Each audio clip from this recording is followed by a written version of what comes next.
Hero என்பவன் யார்? தனித்த உலகத்தில் நினைத்த நிமிடத்தில் எதையும் செய்பவனா?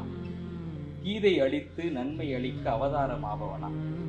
அழகு மிளிர ஆசை குளிர பெண்கள் ரசிக்கும் பேராண்மை வீரனா?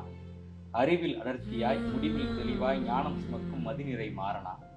இல்லை, இடுப்பு வலி எடுத்து கத்தியின் ரத்தம் பார்த்து வீறிட்டு அழுது கொண்டே பிறந்து ஆசையில் பாதி நிராசையாய் மீதி என வளர்ந்து சமூகம் விதித்த பாதையில் சங்கடம் சூழும் போது சந்தோஷத்தின் திசைகளை தேடி வெகு சாமானிய வாழ்க்கை வாழ்ந்து படிப்பு, வேலை, திருமணம், பிள்ளை என காலம் நீட்டும் கட்டாய அடுக்குகளில் ஒவ்வொன்றாய் ஏறி லௌகிகத்தை மீற இயலாது லட்சியத்தை தொலைத்து என் வாழ்க்கை என்பது நான் மட்டும் அல்ல என நம்பாத மனத்தை நம்ப வைத்து குதிரையின் வேகத்தில் பறக்கும் மனசை குடும்பத்திற்காக குலையும் நாயாய் மாற்றி கடிகார முள்குத்தி தினம் தினம் கிளியும் ஒரு கீழான வாழ்க்கையை அன்பு பாசமின் உணர்வுகளின் ரசம் தடவி அதுவே மேல் என நிஜமாய் கொண்டாடி நரைகூடி உருப்பழிந்து ஒரு மிக சாதாரண நாளில் செத்துப்போய் தன்னை தேய்த்து அவன் உருவாக்கிய வீட்டில் ஒற்றைப்படமாய் தூங்கி போகும் சோகால்டு குடும்பத் தலைவன் தான் ரியல் ஹீரோ.